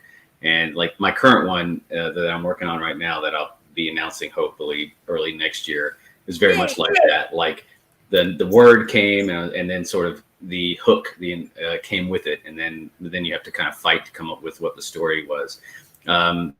It was a little different, and it was more roundabout, and has just kind of built itself organically to what it is now. Where it started out, where I was, it was just sort of brainstorming with a friend of mine, and we were having a contest to come up with who could come up with basically like the goofiest addition to the Great Lakes Avengers, something like that, like just bad C-list superhero with a terrible power and a terrible gimmick, and mine was, it was a guy with a box that he can take whatever he wants to out of, except he never gets what he wants. And it was probably at that time more comedic than anything else, because it's not going to do anything with it. It's just like a goofy idea. But I wrote it down, and it sort of sat around, and at some point I I decided I was going to write like an 8-page story about this guy with the box, not knowing anything about him other than that's the gimmick. The gimmick is that he has this box he can take things out of, and he calls himself the box. And it was like in working on that 8-page story, a lot of the elements of what it is now sort of came to being. We started out with like a lot of gags of what can he do with the box if he's being like attacked by villains? What can he do with this box he can take things out of, and how can he get out of it? And a lot of that, it sort of led me down the path of his opponents are mobsters, and from that it's like, okay, why who is it who's going, if it's mobsters who are after him, why are they after him? They're after him because they want the box. The box would be the most valuable thing he has, so that's what it is. What kind of person is getting involved a lot on the wrong side with the mob? So it's either going to be a police officer or it's going to be a private detective. And pretty quickly, I'm like, well, I don't want to be a police officer because when you have like magic stuff, but private detective, you're kind of living on the edge of what's legal and in gray areas, and you're in that middle portion. So weird magic stuff kind of fits in that area as well. So that made sense. I'm like, okay, so now this is a kind of, okay, if a private detective is my main character. So now at this point, I've kind of like drifted a long way from whatever it was I was originally thinking of it as. And I'm like, okay, it's a private detective who has a magic box. So now it starts to become much more of a crime story. Now that I know it's involving the mob and it's involving a PI, now we're looking more towards kind of like classic crime fiction like Dashiell Hammett and Raymond Chandler and that sort of thing, and looking to that for inspiration, or more modern takes on that like Michael Mann has done, and things like the modern Long Goodbye with Elliot Gould, so which I really love, which is like an out there kind of not what you tend to think of when you think of hard-boiled crime fiction. So I wanted something that was a bit like that, which I was already there because it has a magic box in the middle of it. And so it just sort of built itself organically from there, even with strange bits being added to it because it has a magic box, and it has a mobster with the tiger forehead instead of a regular head. And so I'd keep adding in things like that, which is something that's probably been floating around since I watched too many episodes of the original Tick cartoon. There's no such thing as watching too much of the Tick. I've seen every episode a couple of times. So I think they did a newer one. Amazon did, yeah. Like there's been like 3 iterations of it. Amazon? Now. Yeah. I think it was live action. I think it was on Amazon, but I watched that one too. So there's no such thing as too much of the Tick. The big. So which is the best version of the Tick? The animated Fox, the Patrick Warburton, or I guess you haven't seen the Amazon one, but. I loved Patrick, but I did like the original cartoon one that I watched. So it's a tie between those two. I really every so often I will randomly say even a potato can die, and no one in my family gets the reference at all. No one gets it. I like to do this. So I do this really weird thing whenever like if I'm out in public or even at the store, which you've been to several times. People will drop like random little things, and I'll just be like, and then they're like, nobody gets my references, and I'm like, because it's strangers, Like I went to before pandemic, I went to the mall to get some new Converse, and somebody was like, "Well, to be fair," and I was like, Because in a show, Letterkenny, that anytime somebody says "to be fair," literally everybody has to be like "to be fair," and he's like, "Well, to be fair," and they continue the sentence. So I was like, and then just move on. So and people are like, nobody gets my things, and I just like, I promise I get them. I just don't want to be rude and interrupt you by being like, I understand that. I got that reference. I'm Captain America, and somebody's made a Wizard of Oz reference. I'm with you. Yes, I get that reference. It's like, even referencing something is a reference. That's right. It is now. We live in a metatextual world, but there's definitely some Tick floating around. I play it a bit more straight than that, but there's definitely some of that. I always like that weird sense of oddness, and the character originated from that similar vein of like goofy, pointless superheroes and the desperate world they live in. And even though it's come a long way from that sort of original conception, some of that still lingers in there. So you get things like that. But and then as I was writing it, it became more and more of a a hard-boiled crime series that just happens to have, and the characters became more and more straight-laced characters of a crime story that just happens to have this magic box, and the characters start to develop. It started out with that original 8-page story, it hasn't really seen the light of day. It's appeared in a magazine called Mutiny, but other than that, not many people have. Other than that, hasn't been around anywhere, but it will be in the trade. Although I say everyone go check out Mutiny because it's got by Fabrice Sapolsky. It's got a lot of really, really cool stuff in it. But it started out with basically taking like a lot of archetypes and cliches of the crime story, especially because it's only 8 pages. So you can't do like a lot of setup and a lot of depth in 8 pages. You got to get to the point real quick. So I say cliches are just like useful shortcuts. They're not. There you go.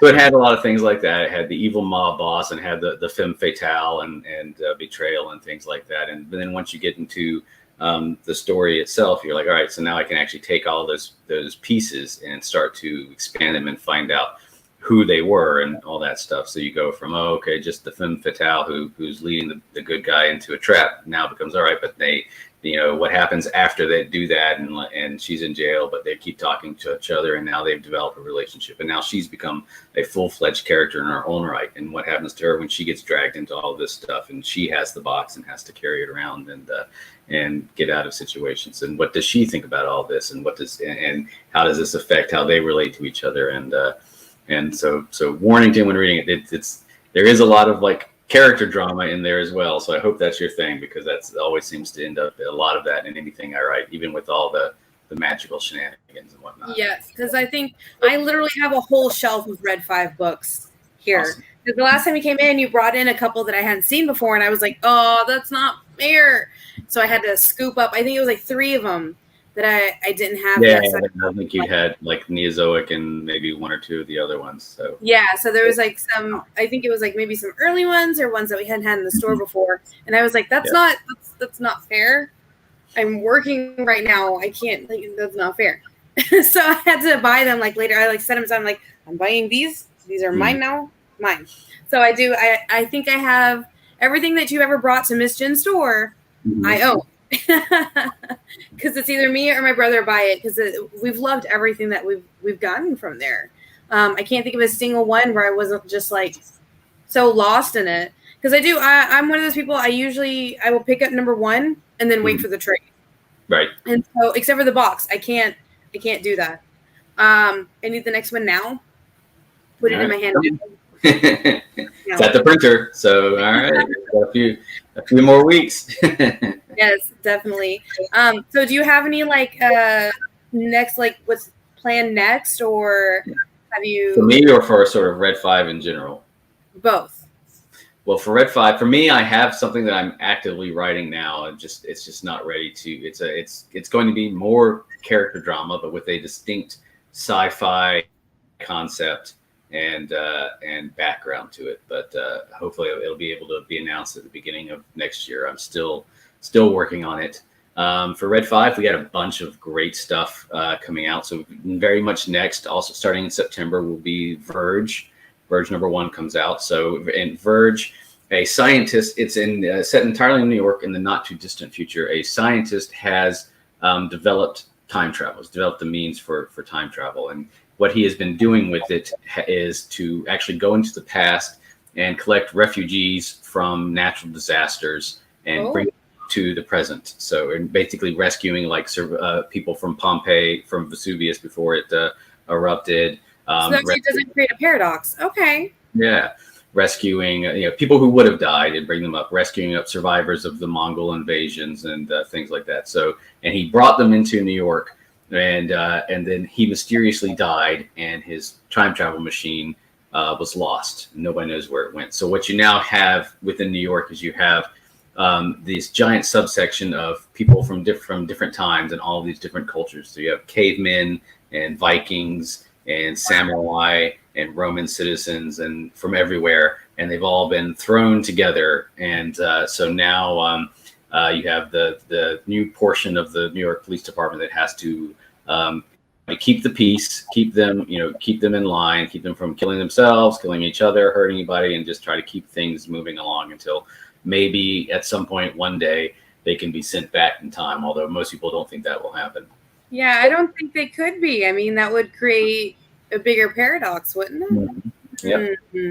So in the science side, man, like, or maybe their descendants integrate and it just becomes a blip. But for that period in time, it's a lot of chaos. So you have the melting pot has been turned into this giant sci-fi amalgamation, and you have a specific specific department in the New York that just does that. And we focus on the main character, Detective Connie Liu, who is like the chief detective for that task force, and is the one who kind of like keeps the peace among all the different groups. And so a serial killer she believes a serial killer starts targeting just the time refugees. The rest of the police force thinks it's just them fighting with each other, because they do that all the time. But she thinks it's something else and something deeper, and she is trying to get to the bottom of it before some sort of an all-out war breaks out between the different camps. Yeah, I need it in my hand now. It's coming. It's great story by an Australian writer named Bryce McClellan. Hopefully the beginning of many, some great art, and it's just a lot of fun, and doesn't go where you think it will. Yeah, I'm already super excited. I've been hearing about all this stuff all day today, and I'm just like, that's not fair. I want it all. I love it. Can't wait. I'm super excited. Looks like there's lots of good, like, amazing things coming up over the next year or two. Yeah, I mean, just the stuff that's announced through the end of this year. After that, we'll have Merlin and Hector, which is a story about the young Merlin before he was Merlin, and monsters begin attacking the villages in northern England where he lives, and he hooks up with a thief named Hector, and they're the only ones who believe that what is happening, the only ones who know that these shape-shifting monsters are attacking the villages, and are going to go and try and stop it. And along the way, he's got to find out if he can become the Merlin everyone knows him as, and before he really knows any magic or can do anything. Oh my God. After that, there's Download, which is kind of like a pay-on. It's one of Scott's next books, which is kind of like a pay-on to classic adventure movies from the 80s, like Explorers and Goonies and things like that. You have these three teenage friends. One of them is struck by lightning, except it's not lightning. It's a download to his brain of alien technology. And he doesn't really understand, but he has all these schematics in his head, and he has a compulsion to build what is in his head. So he starts making these alien devices that he doesn't know what they do, but he can't not make them. So he builds them, and then they kind of turn them on, trying to find out what it is that they do without being aware, really thinking through the consequences. And also they begin to discover that whatever it was that put this information and this compulsion in his brain is doing so with a purpose. And these different things he's building, also they start to work together towards some greater purpose that they don't understand, and they've got to figure that out before all this stuff is built, or before some nefarious forces come to kidnap them and take the technology from them. Nefarious. That's one of my favorite words. Yeah. Should be used a lot in comics. Yes, for your nefarious plans. And in December there will be Mega, which is our big giant monster book that we'll be doing. Okay. Keep an eye out on that. Yes, giant monster mega book. I like that. That's right. So, your background wasn't always in like comics and stuff like that, was it? Like, I believe you got your degree in. I just blanked out what it was, and I'm sorry. Well, it's true. It is true. I have two. It's kind of weird because my original degree was in creative writing, because I knew I always wanted to write. Then I also have another degree in economics. And that's what it was. I have another job that I do like a lot of economic forecasting and statistical analysis on. So lots of different things I'm doing at any given time. So did you always know you wanted to be a comic writer, or was it like you started off as one type of writer and then it morphed into something else?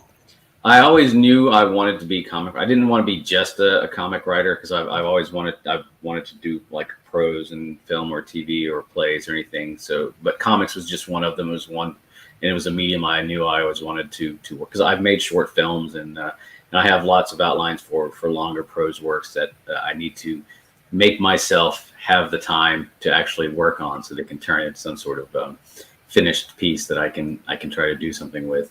But that seems to be the big my big problem. I always knew I wanted to be a writer, though in multiple different mediums, and that I always wanted comics to be one of those mediums. Okay.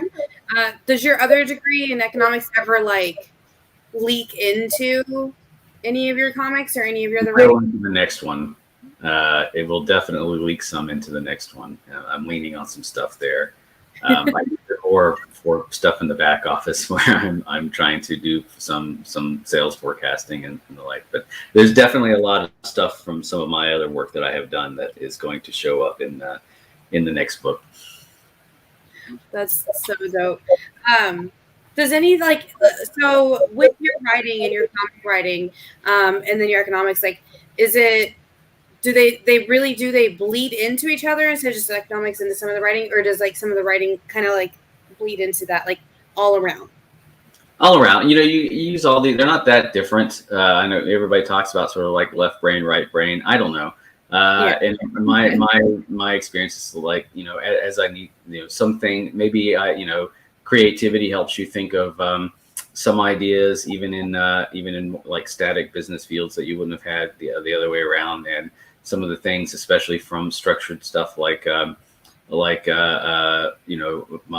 business work, it just allows me, even when I'm being creative, but to maybe be a bit more structured in it, so I can work on, all right, this needs to go here, this needs to go there, and understanding like the large structures that go around what I'm writing, as opposed to just kind of throwing everything at a page and being all inspiration, but not being able to turn it into something finished. I've worked with some guys who are very, very creative, but it's chaotic, so it's hard to get all of it together into one place where it makes sense, and things are getting rewritten and changed all of the time, because new ideas just keep springing up, and it's like, oh, I've got a new, even better idea, so we're going to replace everything we've been working on for 6 months with this new, even better thing, which makes it hard to get to like a finish line. At some point you have to have something finished that you want to show people. So maybe it makes me a little more structured in that sense, but I think they bleed together a little bit, maybe not in the finished product, but definitely how I get to the finish.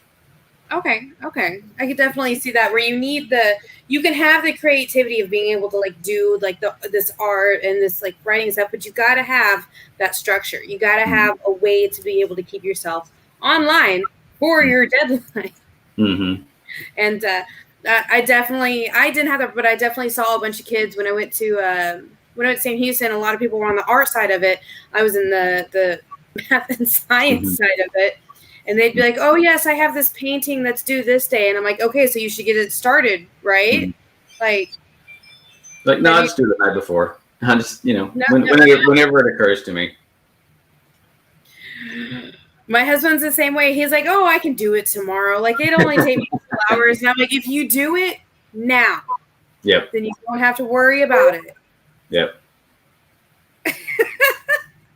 It's like, oh, this chaos. But some people do. They thrive on that chaos. And it really does help them bring out the, like, creativity. But so you're more structured than you are for the chaos, right? Yeah. I mean, when inspiration comes, it comes. And it's good. And I always like keep a notepad nearby. I write stuff down, and I kind of make some notes like, what did this be useful for? What I was thinking about when I had that idea, so that I can come back to it. But there are times where I'm like, oh, I wish I was one of those people where it's coming all the time. It was a constant flow of stuff, because then I'd always have an idea at hand. Because sometimes it's a struggle where you're sitting down going, now I need the idea. What is the idea? I've got everything teed up for that. But there are other times where I look at it and I see, but it's such a torrent of that, nothing ever gets finished and everything. And it's just idea after idea after idea that can't be turned into anything finished. So it's, I don't know which I would rather have. There's times when I'd like to have that, but there's times when I'm like, all right, but I've got something finished. So that was. I can't work unless it's chaos. All right, Kyle. I feel like there's got to be a happy medium Yeah. Like for this whole thing that we did here, the last 2 days have been chaos, but it was structured chaos. That's right. That's what you need. This whole week I've been sitting here just typing up posts nonstop or looking at people on the other side of the screen. But it's like, okay, I know that this time is this time for this, so I need to have this done by this day and this. Give me my stuff. If you aren't going to do it, then I'm just going to yell at you this way. It's like I structure my chaos. That's right. It's got to be. I do it to everybody around me too. My ADHD will make me find something else to do if there isn't chaos. Oh, Kyle, talking to us. But there's got to be a happy medium. Yeah. That's how any, not just company, but that's how any like life for it to work. Even the people who have the most structured life where everything is everything, there's that little bit of chaos of like, what if there was an accident on the freeway and you get stuck in traffic? Or what if like the store you go to for groceries is out of your kind of milk or something? So there's always going to be that chaos. It's just how to deal with it and how to structure. Exactly. So where can people find you on social media, and where can people like go to like buy the stuff? Awesome. Well, we are in comic stores nationwide. We're distributed by Diamond. You can find our trades in all your local bookstore. We're distributed nationwide by Simon & Schuster. Or you can come directly to us at www.red5comics.com. You can find information about all of our new upcoming books there, as well as buy direct from us.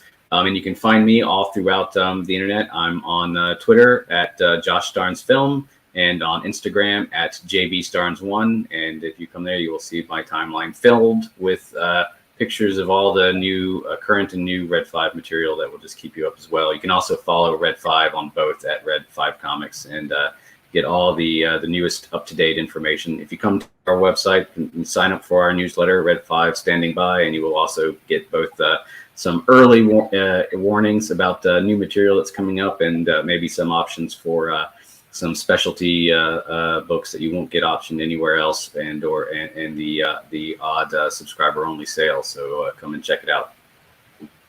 Dope. And so with cons coming back, are you planning on going to any of them, or if there is, like which ones are you planning on being? We are, most of what we're looking at now, we actually are doing one right this moment as I speak in San Jose. We have a table at Silicon Valley Con right now. So if you are in San Jose or the San Francisco area, go check out San Jose Con and go find the Red 5 booth. Say hello to Ben and Alex who are manning it today. And then we will be back.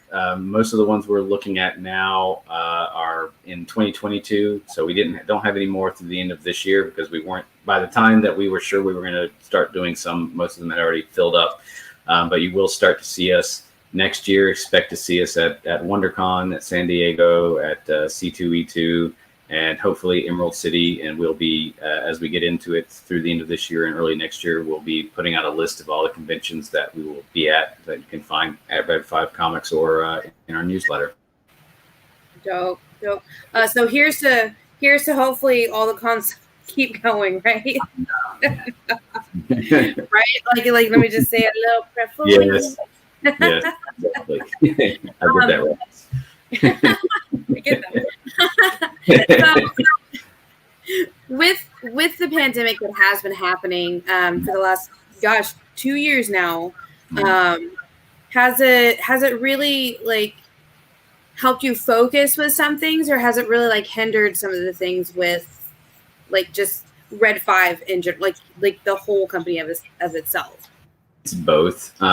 We were really hot coming out of the end of 2019. The Dark Age had just come out. Angela Della Morte and Machine Girl had just come out. We're very popular. We had a lot of books teed up that we were expecting to kind of continue on from that success. And then everything stopped. And, having basically between, the general economic conditions everyone has had to deal with, and then everything stopping, it changed things for a lot of people. And it changed things for us. So, it was followed by a year plus of trying to get back to the momentum that we had, and we're still working on doing that. There was some was some time to focus on things, long-term things that we've been wanting to do, like make the deal we did with Simon & Schuster's to be carried in bookstores, which, if I hadn't had that time, I don't know if I would have had the time to chase that and get that done. But at the same time, we saw lots of changes in distribution throughout the comics industry. And so it's kind of, you sit back and like, all right, now I got to think of, I can't necessarily spend a lot of time focusing on old plans I had, because now I got to come up with new plans to deal with this brand new change that has been thrust upon us, and get back to that. It has allowed for some time on the creative side, but at the same time, it's still kind of like fighting and clawing to come back, bringing conventions back and getting and talking to fans directly. And a lot of the things that we sort of took for granted just in the way the comics industry worked, some of them are gone and aren't coming back, or have changed completely from what they were. And now we're in a new paradigm, and we're still trying to figure out what that is and how to operate in that. Okay. So what has been, so I know that there's been a problem with paper, and I think there's been a problem with what plastic it is, so you can't get like top loaders and stuff. Right. What other kind of like new obstacles have you had try to try to kind of like bob and weave in, or do you feel better for being able to get through those obstacles? They're new ones, and they're all kind of connected together. The biggest one, and it's one a lot of industries are going through, is labor shortages. And it's kind of tied to paper, especially on the printing side. So we've seen lots of cost increases. And some services that went away or were greatly reduced that have not come back because they just don't have workers to come and do the work. So it's extending printing times. It's forced us to go and look at some alternative solutions, bringing more and more materials in from overseas. But that creates issues of its own. You have to wait a long time. It takes a long time for material to come in through customs and get shipped to where it needs to go through. So fighting against things being late, fighting to get things to come in on time. So there's been like lots of opportunities, but they bring lots of new issues that have to be figured out. And now we have to figure out, all right, we've got to change the way that we go and we order books. We've got to change the way that we go and deliver books. We've got to look at some options we haven't ever looked at before, because we're changing a lot of the way we've handled business up till now, because a lot of things we just sort of took for granted aren't there anymore. And I don't know if they will be coming back. Okay. We did get a question from Jay Burns. Got here late. Will there be any other of your books made into an animated series or movie on Netflix? They will be hopefully made into something somewhere that will likely be seen on Netflix. We have several things have been optioned that or in talks of being optioned that I hope to see them get made. Not many we've talked a lot with a lot of different animation companies. Most of what we've talked with recently has been in live action. But our book Riptide was optioned by Paramount right before the pandemic and has been going through multiple rounds of development. So here's hoping that someday soon you'll be able to see that in a theater near you.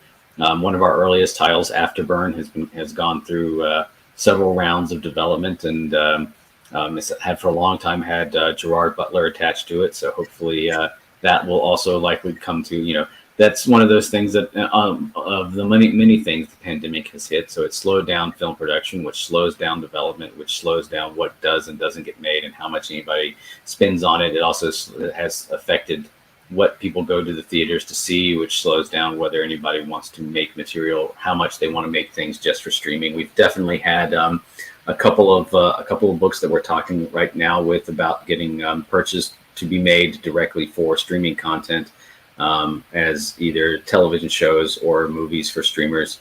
And if we can get those deals done, hopefully we'll be able to announce some of them fairly soon. So I think so, yes, but nothing that I know for sure right now is going to happen. Because nobody knows anything is definitely going to happen until it happens. Yes, we're living in a weird, chaotic time right now, just trying to find our own structure.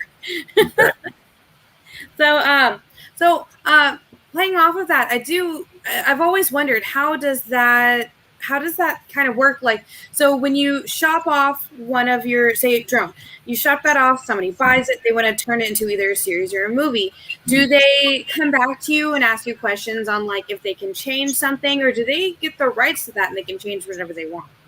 They get the rights to it and can change whatever they want. And they don't necessarily ask us if they can change. They do tell us sort of what it is they're doing. So for the things that have been in development for a while, and some of them have gone through multiple drafts, and they'll send us new drafts of as they're working on them, and frequently we'll have calls with the producers who are working on them, and tell them, this is what I thought about this draft. This is what I really liked that I had never thought about doing, or this is something that was seemed off base, or maybe I didn't think worked very well. And some of those notes they may take, and some of them that they'll just ignore and continue going down whatever path they go. So we have conversations about it, and we kind of see it as it's developing. But definitely the producers, they buy the rights to these characters, and they can do what they want with them. So it's always interesting to see what it is they find really interesting, and some of it's very basic. So, for instance, Afterburn is the main character is an oil worker from Texas, because that's Scott who wrote it. That's his background, so he kind of wrote what he knew. And and then as soon as Gerard Butler signed on to him, became like, no, he's from Scotland.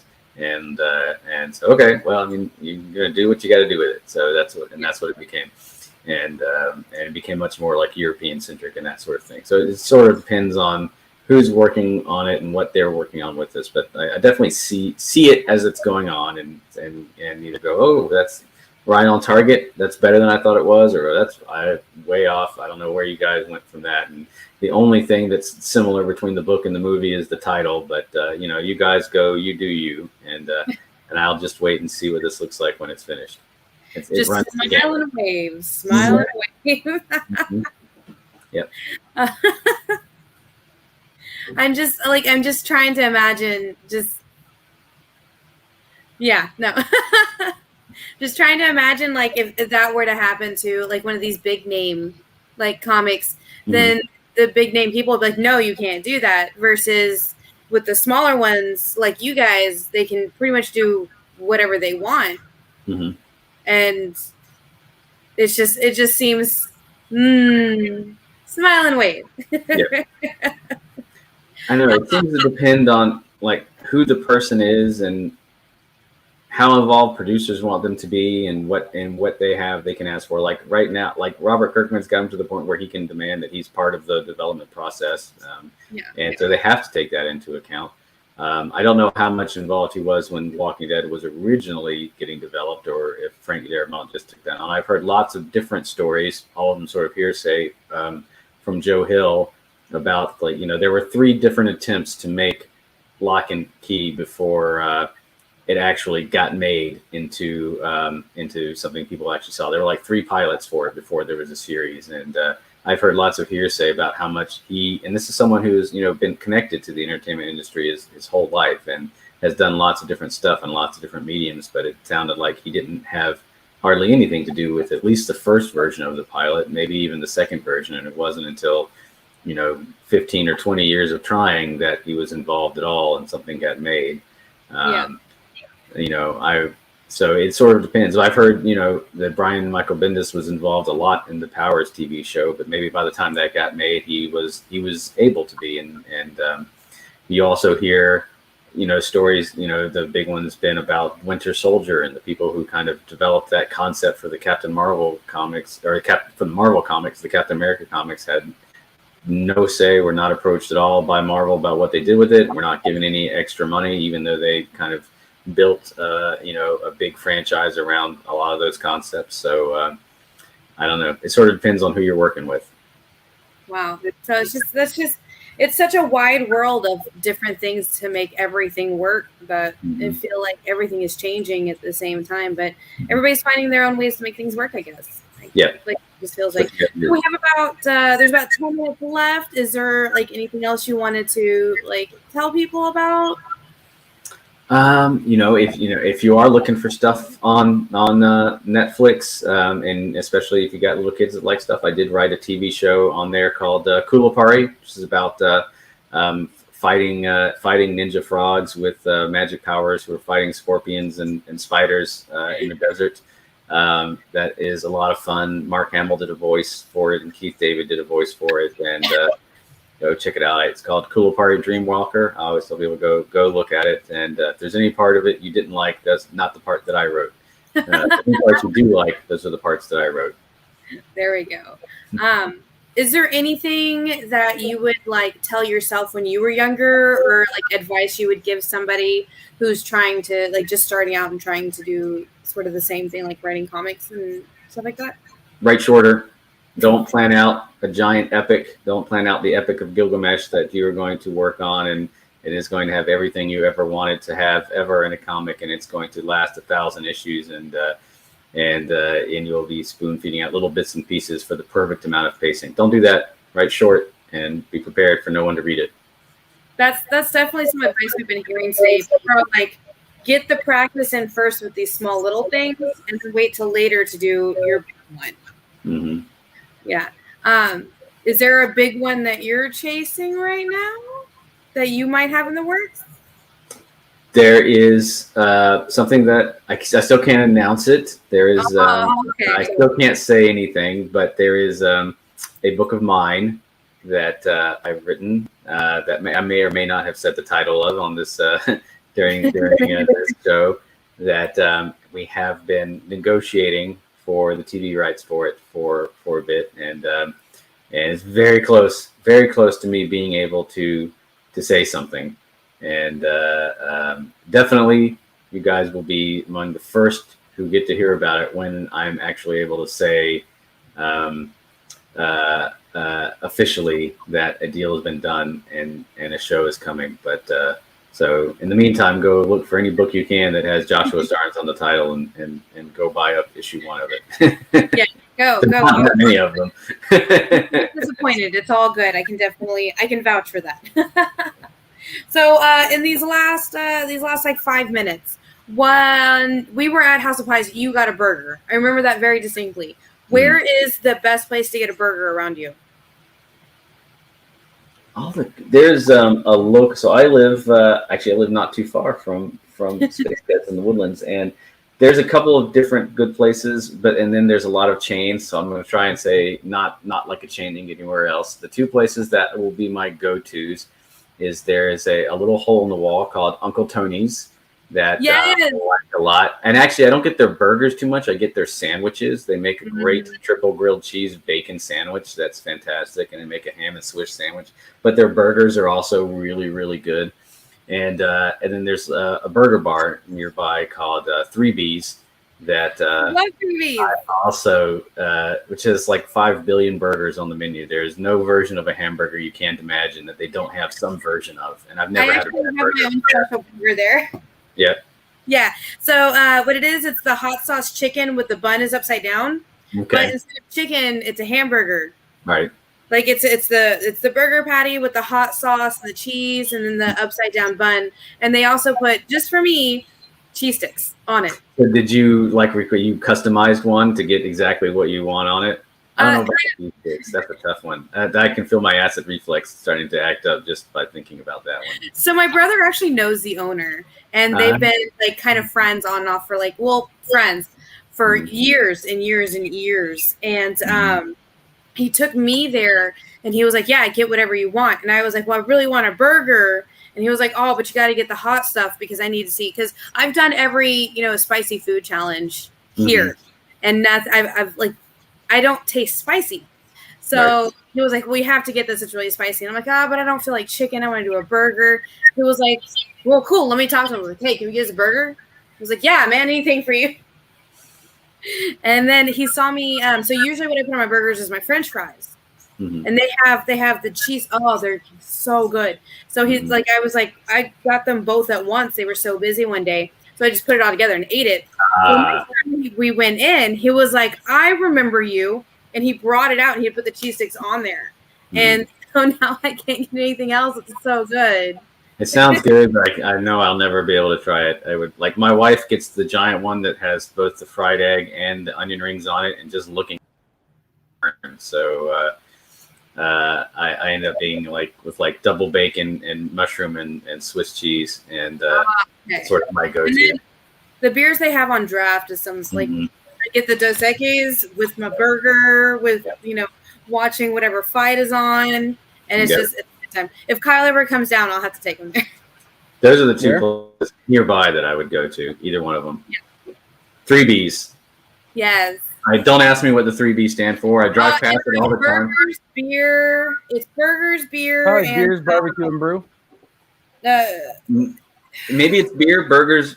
Beer. Because the original owner was on a football team. I think it was like the Buffalo or Bill or something like that. Whatever team he was on, that's the 3B. And they always had that game up there. And I'm drawing a blank because he's not the owner anymore. Oh God, what was it now? Oh, I wish I could remember. It doesn't. I'll drive past it tomorrow, and then I'll remember, and then I'll immediately forget again. Yeah, definitely. You'll just have to try to remember it. So, I'm so glad you guys had a good conversation. I've been listening. We will. We are out of time, but we will definitely have Josh on more. He's on all the time. Like he's the neighborhood guy. He's the publisher up the street for you guys. And that's what And despite wow. I'm going to let my brain reset for a second. He also puts out great books there at Red 5, and we're going to continue to work with them and help support them because they help support us, as always. So thank you so much for being here. Everybody who's watching, it is that – yes, absolutely. It is that time of the day again where you're going to need to refresh the page where you're watching. We'll be back in just about a minute here, wherever you're watching. But you'll need to refresh to see it. So, thank you for having been here. Thank you to Josh Starnes. Thank you to Tom Hutchison. Thank you to our first two guests of the day, Eric Gutierrez and Zing Zin. Coming back, we'll have Marvin Wynn of The Edge at Second Sight Publishing. We'll have America's Tom Zoller of Love and Capes. And we'll have Adam Freeman from Bad Idea and Valiant and a whole bunch of other places. So we will see everybody in just a minute here, wherever you're watching. Just refresh your page, and we'll talk then.